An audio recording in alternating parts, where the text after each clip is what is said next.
Yo, lads, how we doing today? It's another video, new country, new predictions, and yeah, new episode.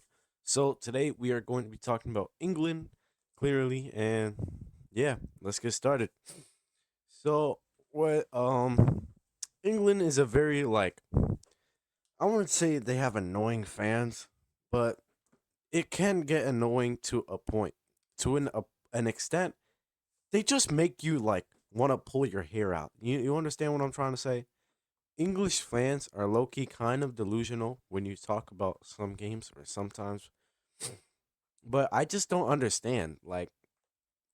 Every time I hear a Euros or World Cup year, you're gonna get annoyed by English fans saying, "Oh, it's coming home, it's coming home, it's not coming home, bro." I can't.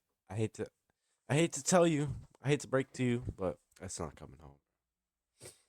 Well, that is exactly what we're going to predict in this video. So let's get started. All right, guys. So let's take a look at England. England is currently in Group L. This is actually going to be a very tough group. Now that I think about it, Croatia, England, Ghana, and Panama. England has a very good team. They have Jude Bellingham. They have uh Declan Rice, they have Saka, they have Kane, they have Foden, they have Trent, all these great players. The problem with England these couple tournaments is I feel like their connection with each other, their ability to with Cam, their defending, also they sometimes they lack opportunities to take advantage of their opportunities.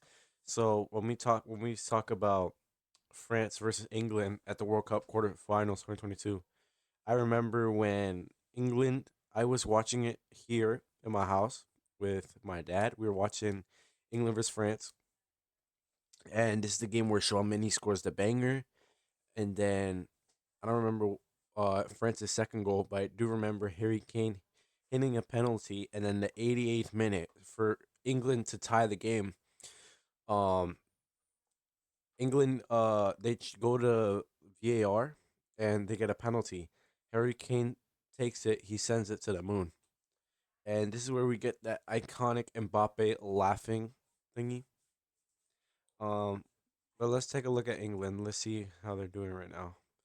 Like I said, it's not gonna show as many. So I remember when if you see my video, if you've been watching my videos, um, every in March the 27th to 31st, a lot of these teams competing in the World Cup will play against two teams in the tournament to prepare for the World Cup. England's being Uruguay and Japan, which I would say is relatively a good matchup. And let's go to the table. No, sorry, not table, the squad. So they have Jordan Pickford, who I'm assuming they're going to play over Dean Henderson and James Trafford. Daniel Burns, Spence, Kata. John Stones is injured. We don't know how long that's going to be, so that depends on. We'll see how he will perform in the tournament. So yeah, England have some good defenders. It's just some of them don't show, I think, or they're just out injured. Midfield, we have some names as Declan Rice, Eze, who's been playing for Arsenal. I haven't seen Arsenal play as much this season. I just know they're the set piece kings. Um, Jordan Henderson, Jude Bellingham, Morgan Rogers, Phil Foden. Wow. For attackers, there's only four. Bukayo Saka, Harry Kane, Jared Bowen, and Marcus Rashford. I'm assuming these are the players that are only getting called up if I think, but I'm not too sure. Bellingham's injury might affect him a little bit towards the tournament. I think Bellingham might play a crucial part in his team. It depends where he plays. If it's Declan Rice, Bellingham, and Phil Foden, but it depends on pretty sure Thomas Tuchel, right? Yeah, what Thomas Tuchel does towards his team, it depends. We'll see what he does, and after he makes a decision, I can give you guys a better standpoint on what I think is going to happen to England in this World Cup. But right now, this is just what I think is going to happen based on what this team is. So Bukayo Saka, Harry Kane, Rashford. I'm assuming they might put Phil Foden on the wing. I don't know. If Phil Foden goes on the wing, they could put Jordan Henderson, Declan Rice as the two CDMs, and then they could put Bellingham at cam. So Phil Foden goes on the left, Bukayo Saka goes on the right, Harry Kane goes up top. Unless Marcus Rashford can prove us wrong, which he might, and he can beat Phil Foden to that spot. I think he might be able to make it as the starting left winger. So let's go back. Group L, sorry.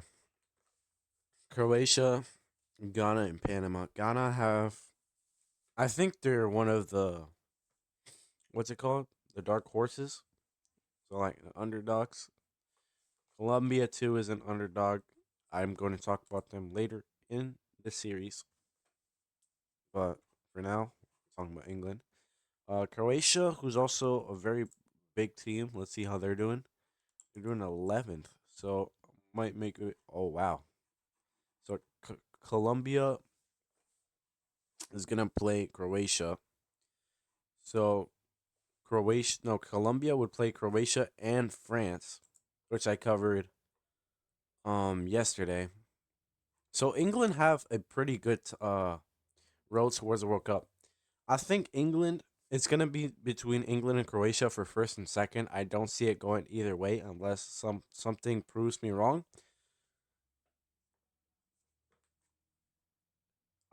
I think England goes first, Croatia second.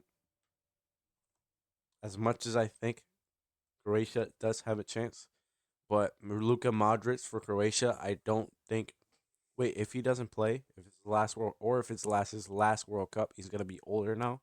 So these England players have higher chances of going on the attack and getting better chances at controlling the midfield because what's his name? Luka Modric isn't able to do that as much as he did back in the old days. I mean, don't get me wrong, he's still great. He's just not on the level that he was um like 4 years ago. Which is why, or 8 years ago, which is when he won the Ballon d'Or or the Ballon d'Or. Sorry if I trigger anyone. Um,